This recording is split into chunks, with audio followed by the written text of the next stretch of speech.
saya bersama 5 cendekiawan yang sudah terpilih mewakili kaum-kaum yang paling mendominasi di Indonesia akan memberikan pendapat dan mungkin solusi. Jadi, kerusuhan di Wamena ini terjadi karena ada polisi atau guru yang mengeluarkan kata-kata rasis sehingga sebagai bentuk solidaritas mereka melakukan aksi. Jadi kalian tahu kan kalau kita ini Indonesia terdiri dari beberapa suku, ras, agama, dan mungkin tidak semuanya sama. Tapi kita ini satu guys, jadi jangan dibuat strict gitu ya. Oke. Dan kita akan menanyakan karena kejadian ini berlangsung di Wamena. Wamena itu di Papua ya guys. Kalian tahu kan? What I mean? Ya. Oke. Jadi kita akan menanyakan para pendapat dari cendekiawan-cendekiawan. Mungkin ada dari kaum berbahan. Oke. Jadi di aksi Wamena ini itu ada satu orang yang bernama Rudolf di Jayapura itu yang mengklaim kepolisian dan mengonfirmasi isu ini gitu. Jadi pendapat dia adalah dia berkata seperti guru tersebut sudah kita tanyakan dan tidak ada kalimat rasis, itu sudah kita pastikan. Jadi kami berharap masyarakat di Wamena dan di seluruh Papua tidak mudah terprovokasi oleh berita kita yang belum tentu kebenarannya. Tetapi entah itu tidak diterima baik atau memang itu tidak didengarkan dengan baik atau salah paham atau gimana, sehingga itu malah menjadi makin besar dan terjadilah kerusuhan Wamena ini. Jadi itu sebenarnya masalahnya di sini adalah mungkin mereka salah komunikasi atau salah mengartikan. Jadi itu sebenarnya ini sering terjadi ya, sering. Apalagi di lingkungan seperti kita ini ya. Kadang berbeda-beda. Perwakilannya aja beda-beda. Kadang kita berselisih pendapat ya. Tapi kita tetap berteman, betul. Oke, bener deh Mbak siapa tadi? Mbak Natal. Mbak Mats kan Munach ya. Mbak Mats, oke ya Mbak Mats. Ini kan diawali, ini kan katanya awalnya itu kan bentuk solidaritas kok bisa jadi kerusuhan itu kan sebenarnya awalnya itu sudah baik gitu loh solidaritas. Tapi kenapa bisa ujung-ujungnya menjadi kerusuhan? Seperti kata guru IPA kita kemarin, biasanya kalau kita aksi itu ada yang apa sih yang melindungi itu supaya tidak ada penumpang gelap ya. Mungkin karena ini kurang ada pengamannya atau gimana gitu. Ya betul. Jadi maka ada penumpang gelap ya.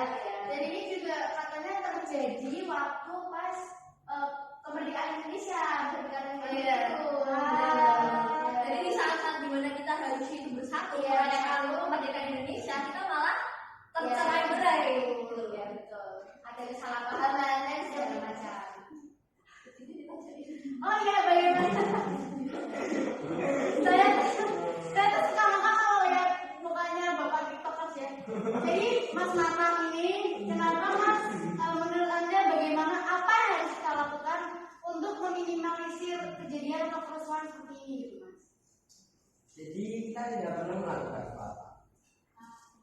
Mungkin karena ini sudah dilakukan sama pemerintah juga, dan kita juga berharap pemerintah bisa menyelesaikan ini ya. Ya kita percaya pada Pak Dejo tanpa menyakiti kedua belah pihak. Betul. Pihaknya siapa juga? Pihaknya dari pihak Papua dan juga kita ini ya, yang dianggap rasis oleh mereka, maksudnya ya rasis gitu ya. Misalnya, oke. Setelah ini sepertinya saya rasa cukup untuk membahas kerusuhan Wamena ini, karena ini sebenarnya tuh masalah yang sudah terjadi, cuma tidak sampai kerusuhan gitu kan ya. Bisa dijaga betul agar tidak sampai terjadi kerusuhan. Betul.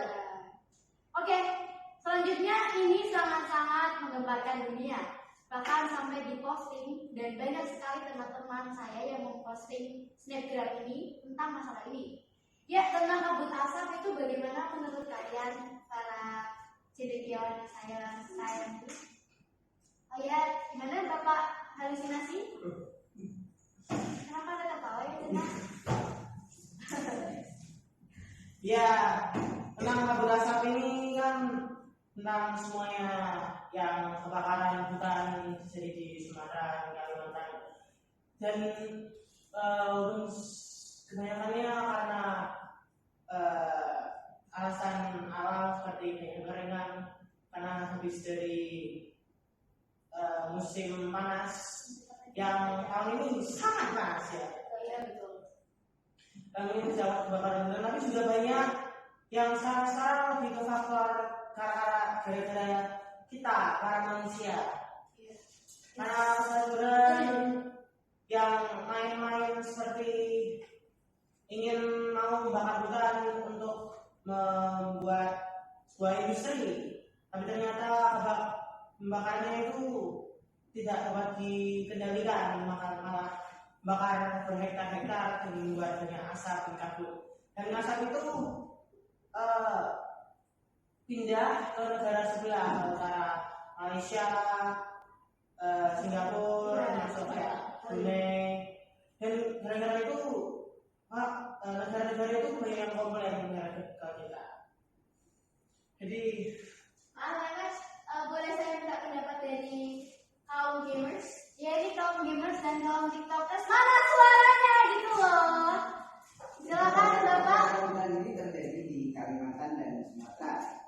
Kebakaran ini menyebabkan bencana kabut asap yang mencemari udara dan mengganggu pernapasan. Menurut data BNPB per 19 September 2019 pukul 9 waktu Indonesia Barat, kabut telah terjadi di Riau, Jambi, Sumatera Selatan, Kalimantan Barat, Kalimantan Tengah, dan Kalimantan Selatan. Dari data yang terdapat, api telah membakar lahan seluas 328.724 hektar di seluruh Indonesia pada bulan Januari Agustus. As always ya, namanya perwakilan dari gamer tuh selalu detail. Iya betul, detail. Ini juga pendengar juga dari kata Presiden kita Bapak Jokowi ya, katanya malu terhadap negara tetangga karena ini sudah untuk sekian kalinya tidak merambah ya kita istilahnya apa ya, merugikan ya karena memang setiap tahun itu pasti ada sih kebakaran hutan. Terus menurut kalian nih para cendekiawan, kira-kira solusi apa yang mungkin bisa kita lakukan? Boleh, silakan. Jadi banyak posisinya di sini tuh banyak masyarakat yang menyalahkan pemerintah. Betul. Tapi yang jadi sekarang menurut saya sebenarnya tuh kita tuh masing-masing punya part yang harus kita mainkan, kita jalankan demi menyelamatkan hutan Indonesia dari kebakaran hutan. Jadi nggak cuma pemerintah pun, masyarakat pun juga harusnya ikut berpartisipasi. Tapi bukan berarti pemerintah boleh apa ya? santai. Boleh santai. Harus semua orang harus bersatu, satu Indonesia bersatu untuk menyelamatkan Indonesia dari kebakaran hutan. Mungkin ada pendapat dari Bapak First? Ya, mungkin Anda kan tidak hanya tahu begini-begini atau ya, kalau begini kan? Jadi menurut saya mungkin kita bisa melakukan pencegahan dengan cara tidak bermain api ataupun membuang bahan-bahan yang menimbulkan api. Yang mungkin udah terbakar ya. Sebenarnya saya juga pernah mendengar gitu katanya ini kebakaran jadi karena ada yang membakar. Mungkin ya.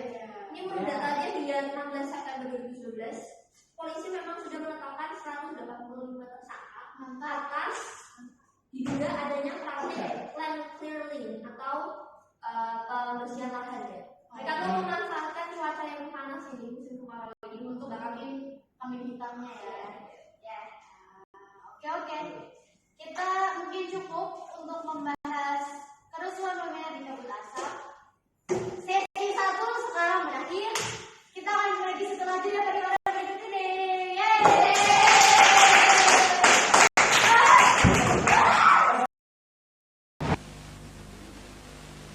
Paling bersih dan tes cuci kembali dengan Rinso akan membuktikannya. Itu Om Kres. Semua pakai Rinso ya? Oh, tentu. Ibu? Saya bangga loh, anak-anak bajunya bersih-bersih. Saya hanya pakai Rinso. Dan ibu? Rinso? Apa istimewanya? Tanpa Rinso cucian saya sudah bersih. Saya yakin Rinso akan membuatnya lebih bersih lagi. Mana mungkin? Mari kita tes cuci kembali dengan Rinso.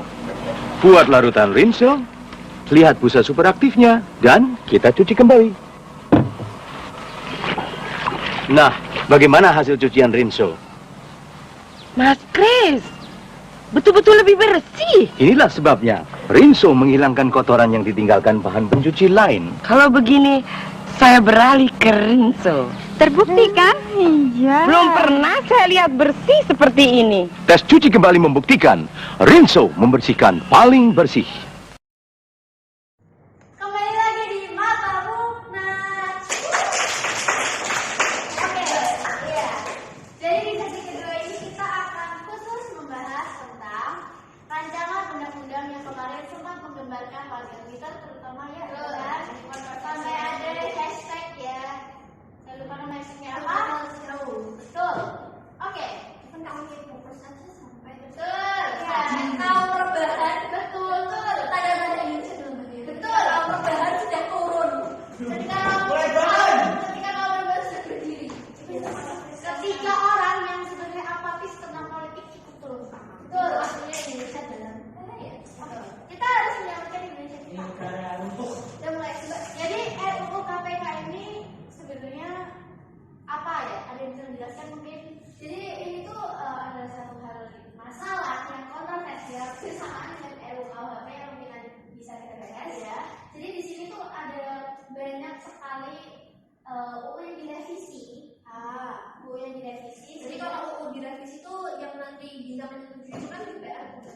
Dan itu yang namanya direvisi ini apa ya? Jadinya kesannya itu tidak baik gitu. Jadi di sini kayak ada salah satu revisi pimpinan KPK setelah UU ini disahkan terancam tidak bisa diangkat karena tak cukup umur atau kurang dari 50 tahun. Jadi pokoknya yang kerja di KPK dan yang seperti itu umurnya itu harus lebih dari 50 tahun. Dan banyak sekali masalah yang berisiko dan juga ada risiko kriminalisasi terhadap pegawai KPK terkait penyadapan karena aturan tidak jelas dalam UU KPK. Itu meresahkan rakyat Indonesia sekali. Jadi banyak banget sih yang direvisi dan itu membuat pegawai KPK rentan dikontrol dan tidak independen dalam menjalankan tugasnya karena status ASN. Gitu. Jadi pegawai KPK ini malah kesannya dikontrol sama apa ya, kan kewenangannya dibatasi ya, malah kan. Jadi revisi UU KPK itu kan yang bikin kontroversial itu kan karena menurut sebagian orang tuh membatasi kinerja KPK yang artinya dapat menambah jumlah koruptor di Indonesia. Betul sekali. Banyak sekali pasal-pasal yang direvisi itu yang sebenarnya itu bukan berpihak KPK tapi berpihak koruptornya. Betul. Atau mungkin kita bisa sedikit berkreativiti. Mungkin yang merevisi undang-undang itu pakainya jadi koruptor mungkin ya. Iya, betul.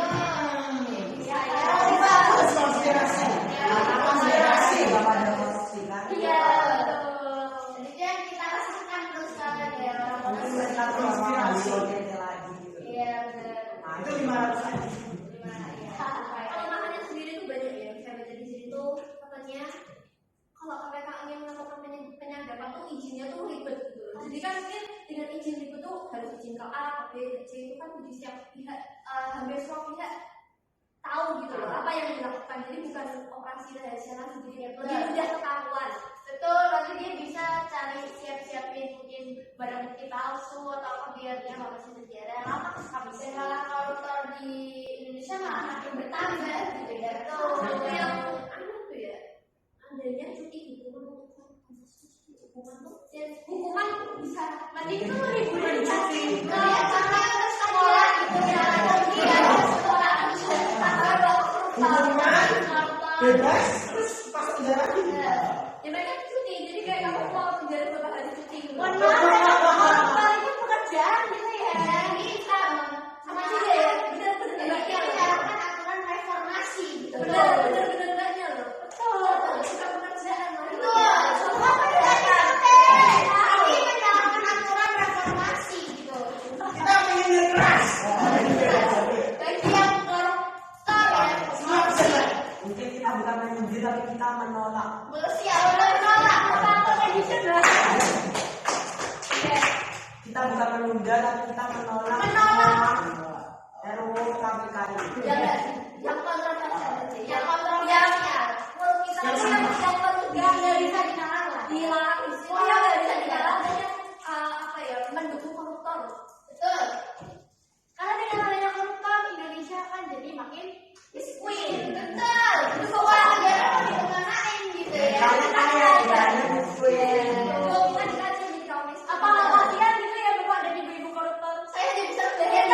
Kalau aja isinya susah loh Bapak Ibu. Kita ada 1000 doang. Oke Mbak, tenang. Tenang. Jadi itu saja. Jadi ada yang bisa dibahas lagi nggak sih? Ini sudah itu KPK itu ya. Dan Pak Jokowi itu sebenarnya sudah turun ke masalah ini gitu. Tapi rakyat Indonesia itu kayak kesannya belum bisa mendapatkan jawaban yang konkret gitu. Jadi asik. Untuk jawaban jadi jawabannya masih menggantung. Ya. Dan kita semua tahu kalau gantung itu nggak enak. Betul. Iya. Kita punya jawabannya konkret. Ini adalah gini tentang katanya itu suramnya masa depan Indonesia jika UU ini tuh nanti jadi disahkan. Betul. Sama. Katanya kedudukan KPK berada pada cabang kekuasaan eksekutif pemerintah yang tugas dan kewenangannya bersifat independen. Pegawai KPK nantinya berstatus sebagai aparatur sipil negara yang tunduk pada peraturan undang-undang terkait. Kedua, dari KPK yang menjalankan tugas dan kewenangan dapat melakukan penyadapan namun baru bisa dilakukan jika mendapat izin gitu. Izinnya kemana jadinya ditanya operasinya gagal. Betul. Bukannya mau menangkap koruptor malah buang-buang tenaga ya. Betul. Maksudnya juga KPK nanti berwenang menghentikan penyidikan dan penutupan perkara korupsi yang tidak selesai dalam jangka waktu 10 tahun. San-sani ya kalau dari kamu pelan-pelan. Tuh, kalau dari kamu sani. Ini dari kamu TikTok bahasa TikTok atau apa? Kita tuh jadi pelan gitu. Ya, bisa ya. Mungkin kalau ada teman-teman harus dibantu atau bagaimana? Ya mungkin dengan melihat kondisi ini saya perlu merasa resah. Ya. Dan kaum Indonesia merasa resah gitu. Dengan semua ini, jadi sampai-sampai kaum rebahan kita semua datang ke sini semua juga. Apa yang merasuk itu gitu ya?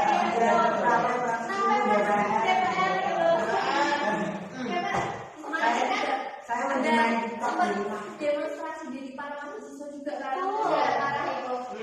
Pertamanya itu sebenarnya untuk hanya demo untuk menyampaikan aspirasi, tapi mereka menolak ya? Iya, semakin malam malah menjadi kerusuhan gitu. Itu yang terjadi di Senayan di sini. Soalnya di Jawa Tengah di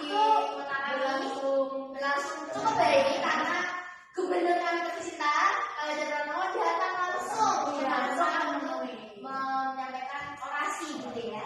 Karena dia sendiri itu menurut revisi UU adalah upaya pemerintah dan DPR memperbaiki KPK.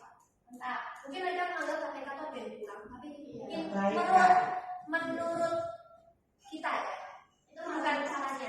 Salahnya salah. Itu malah jadinya baik. Kita tahu ini baik, tapi malah jadinya nggak benar gitu ya. Kebaikan kita ya pemburukan. Betul. Jadi kita tolak gitu ya. Kita tolak UU KPK yang akan direvisi. Mungkin ada solusinya? Kalau ada solusi karena kita tidak punya wewenang ya, jadi kita sendiri tidak punya solusi. Kita hanya menyampaikan solusi kita sama kayak kemarin mahasiswa kita masih siapin. Oke, kita masih solusi yang kita mungkin diri saya kok boleh KPK itu harus diberi wewenang seluas-luasnya ya. Betul. Dalam menangkap koruptor. Ya, karena koruptor di Indonesia tuh raja-raja. Betul, tapi Apa mungkin kita perlu menerapkan seperti negara lain? Koruptor tangkap langsung bunuh aja. gitu ya. Langsung bunuh. Makanya orang takut. Ya itu didudu ya. Namanya kompres ya. Kill gitu ya. Kill this koruptor gitu ya. Oke. Antara betul. Tapi seperti itu Indonesia punya Pancasila gitu ya. Yang mungkin keadilan sosial. Kan itu juga nggak baik sih. Ya. Ada beberapa sisi. Dua loh ya. Tapi aja, saya maksud DPR itu Dewan Perwakilan Rakyat, makanya mereka yang wakili, jadi mereka yang kaya. Oh ya, mungkin.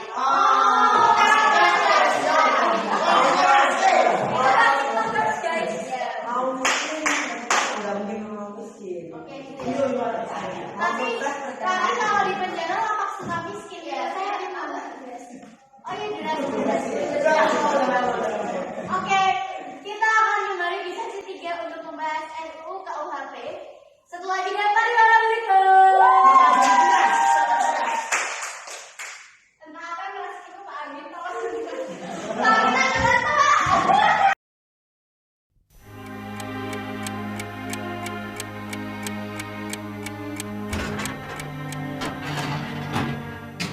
pemilu nanti pilih partai yang ngasih duit.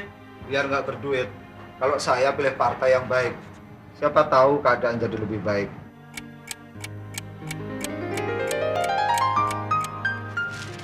Saya bingung sama anak sekolah, soalnya sekarang banyak tawuran. Moga-moga aja pemilu bisa bikin tenang. Sedikit ada jalan keluar, asal dengan KKN. Iya enggak, Nyak?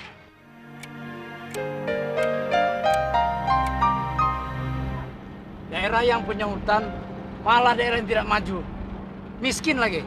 Jangan untuk pusat saja. Ya, makanya kalau pilih partai yang ngerti dengan perasaan kita, yang adil gitu. Tahu nggak, Kak?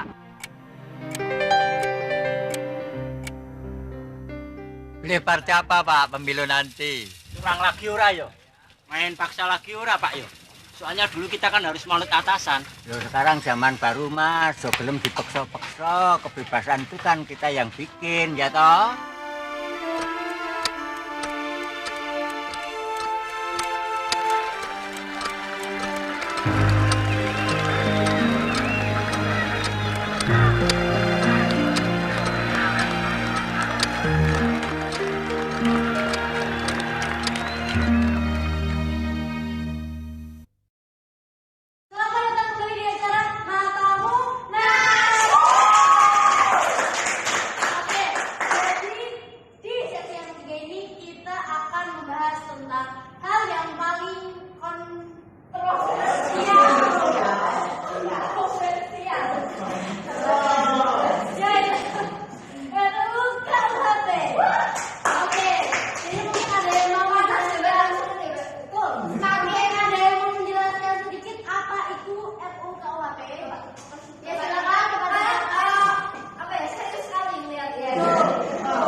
Ada apa namanya?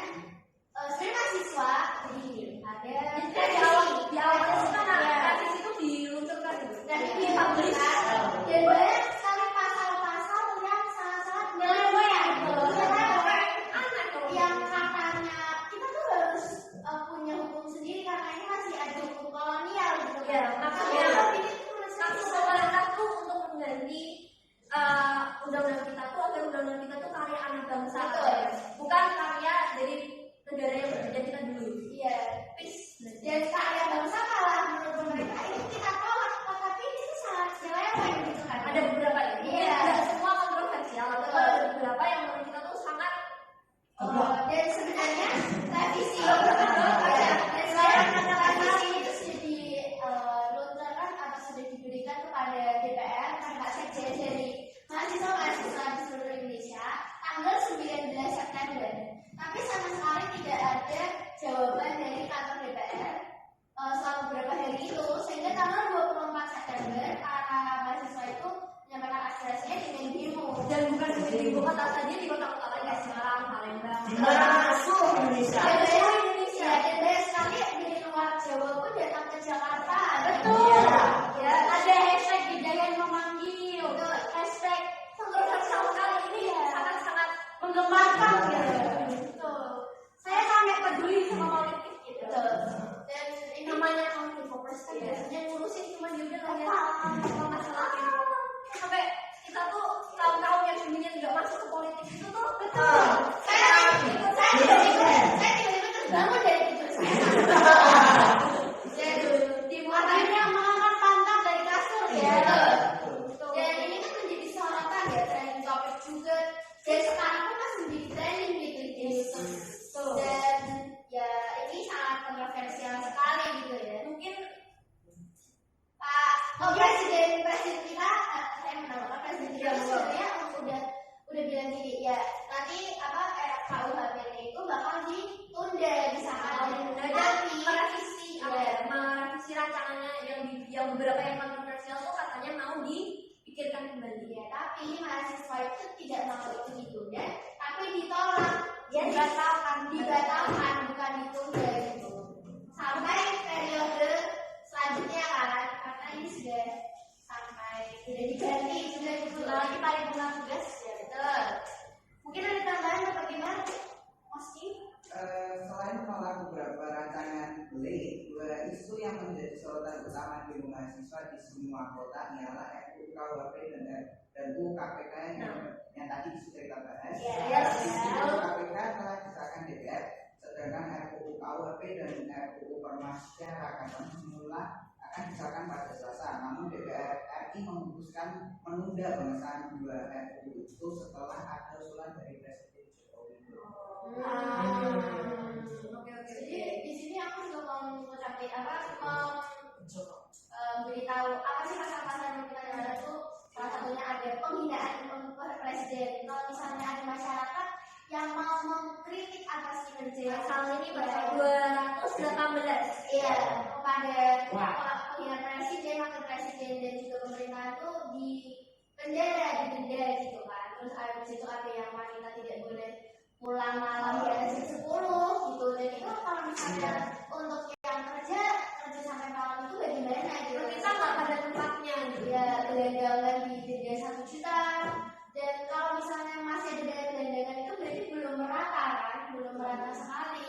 Jadi itu yang namanya pemerasan rakyatnya yang untuk pemerintahan. Juga ada lagi yang dia paling yang jadi sorotan itu kan demo para mahasiswa dari Jakarta ya, betul. Itu para mahasiswa dari Banyuwangi Universitas itu satu. Dan katanya tuh hampir terjadi kerusuhan nggak sih ya? Jadi demo berujung kerusuhan lagi kayak yang dibuat. Iya, dan katanya kerusuhan itu dimulai saat ketua DPR itu sudah mau menyampaikan orasi. Tapi malah tambah kesukaan. Artinya dari yang saya lihat itu yang sebenarnya ribut itu bukan mahasiswanya, tapi penyusup tidak. Padahal kan numpang gelap. Ya padahal mereka itu juga nggak tahu masalahnya itu apa, itu apa gitu. Ya gitu. Jadi bahkan ada kemarin sempat bilang hashtag turunkan Jokowi. Padahal yang dibahas di sini adalah RUU KUHP-nya, bukan Pak Jokowinya. Pak Jokowi sendiri pun udah dia bilang dia mau menunda kan. Beliau mau menunda. Jadi sebenarnya dari beliau sendiri pun udah ada usaha gitu untuk beliau mendengarkan aspirasi masyarakat mahasiswa. Dan ada juga yang suami memperkosa istri itu di penjara. Itu kayak doesn't make sense kan?